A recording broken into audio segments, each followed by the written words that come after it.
once a day that I would pray for you. I'd go and misbehave just so you'd notice too. Sneaking looks up and down from across the room. And damn, what a hell of a view. Isu sara, ujaran kebencian, berita hoax menjelang pemilihan umum serentak tahun 2024 yang aman dan kondusif di Provinsi Jambi. Bagi Bapak Ibu Kristen yang berbahagia, kelancaran dan kehidupan serta mendapatkan berkah seolah pertemuan kita pada malam hari yang berbahagia. So catch me if I fall.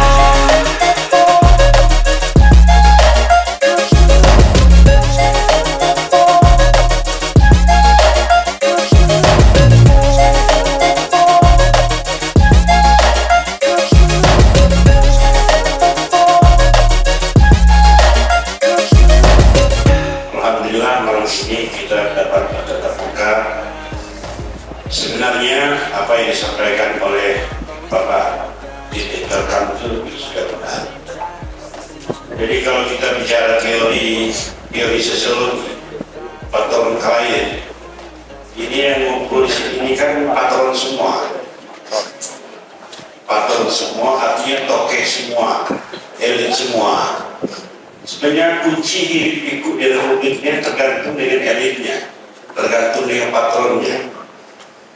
Ya kalau masyarakat di bawah itu namanya klien. Klien itu tergantung arahan dari patron.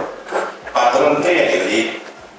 Elit itu siapa? Ya kita ini yang kadang-kadang menjadi provokator, kadang-kadang menjadi penjaga harmoni, kadang-kadang menjadi kolaborator, tapi lebih banyak kadang-kadang menjadi provokator kan?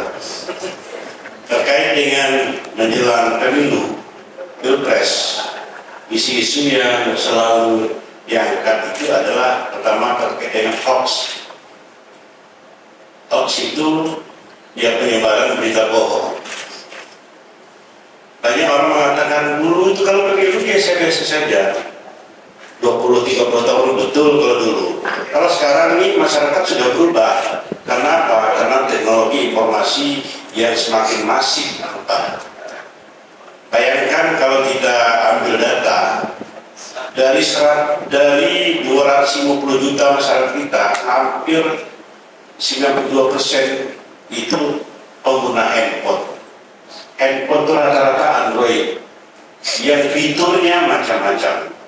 Anak kecil, anak bayi, anak yang umur 3 tahun itu sudah megang Android, sudah megang iPhone segala macam. Nah kita tahu dulu yang namanya orang jadi wartawan itu harus punya syarat, harus memenuhi ada alur sebelum naik menjadi berita, diedit, ada editor. Kalau sekarang semua orang bisa menjadi wartawan. Orang punya misalnya akun TikTok, melihat sesuatu langsung diposting tanpa melihat dampaknya, kemudian efeknya terhadap masyarakat lain. Dan kita belum tahu apa yang kita posting itu benar dari segi berita atau tidak. Dan inilah yang mengakibatkan terjadinya polarisasi, keterbelahan masyarakat. Kenapa produksi berita hoax?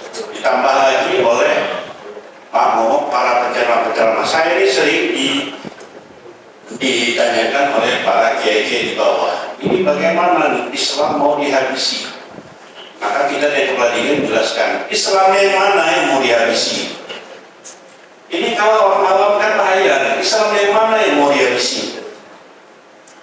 Ini kiai yang saya katakan patron, punya klien, punya jemaah di masyarakat, menjelaskan bahwa Islam dihabisi. Saya sering diskusi dengan masyarakat. Saya tanya, Islam yang mana yang mau dihabisi? Hampir sekarang tidak ada yang katanya Islam dihabisi yang mana? Orang mau ceramah bebas, penceramah tidak perlu minta izin bebas. Saya sering ke Malaysia, kalau menjadi penceramah itu harus ada izin dari kerajaan, tidak bisa sembarangan. Kalau kita di Indonesia dengan modal satu ayat sudah bisa menjadi penceramah. Modal ngatain orang sudah bisa menjadi penceramah.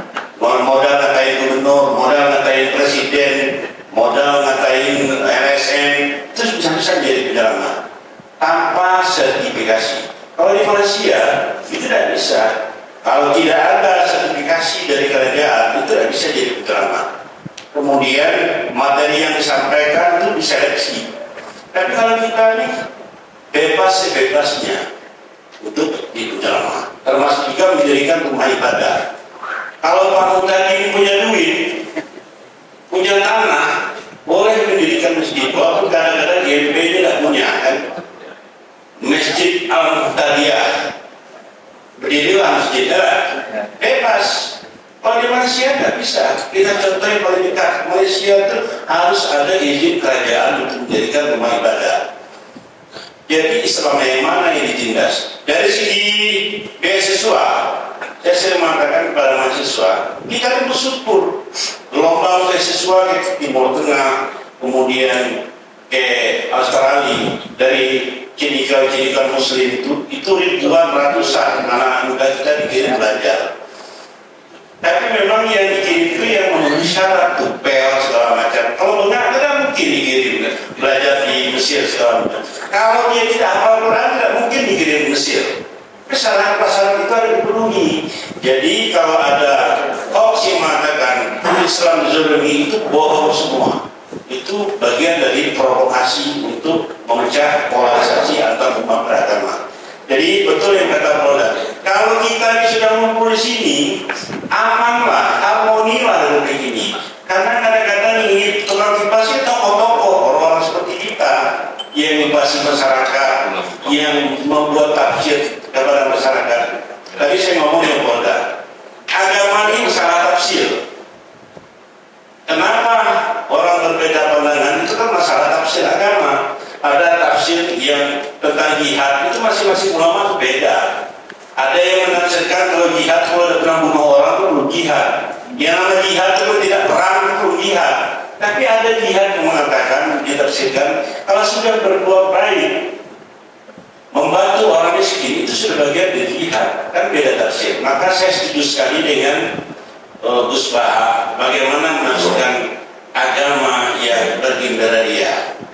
Kalau beragama membuat orang kaku dalam berhubungan, dalam silaturahim, berarti orang beragama salah. Semua agama itu mengajarkan kedamaian, semua agama itu mengajarkan kebaikan, semua agama mengajarkan kerukunan. Cuma yang jadi masalah itu cara orang beragama itulah yang membuat orang menjadi pikiran sempit. Nah, jadi agama itu mengenai cara kita menafsirkan agama. Contoh misalnya, Yadullah fawqa aydihim. Ada ayat, tangan Allah itu di atas tangan berada di atas tangan kamu. Kau para syir, para ulama mengatakan Yadullah itu bisa ditakwilkan. Tangan Allah itu ibarat kita tafsirkan sebagai kekuasaan Allah. Tangan kamu adalah usaha kamu. Usaha kamu tergantung kepada kekuasaan atau rahmat yang diberikan Allah. Tapi ada kelompok lain mengatakan tidak bisa ditakwilkan. Kalau tangan Allah ya tangan Allah, kalau tangan kamu. Terjadilah perdebatan panjang yang berabad-abad dari abad pertengahan dulu, dari zaman Al-Rashid sampai sekarang, yang membuat tafsir itu berbeda-beda. Akhirnya pihak lain mengatakan kalau Allah memiliki tangan berarti Allah sama dengan makhluk. Kalau Allah sama dengan makhluk berarti Allah sebaharu kan? Kalau baharu berarti bukan keabadian. Itulah ruang-ruang perdebatan menyebabkan terjadi polarisasi dalam pemahaman cara menafsirkan agama. Kalau polarisasi ini pasti berlanjut, maka keterbelahan umat yang dibarengi dengan berita hoax itu pasti semakin menajam. Nah, untuk itu dimintakan mengumpulkan kita, mari kita bersama-sama, jangan jadi provokasi.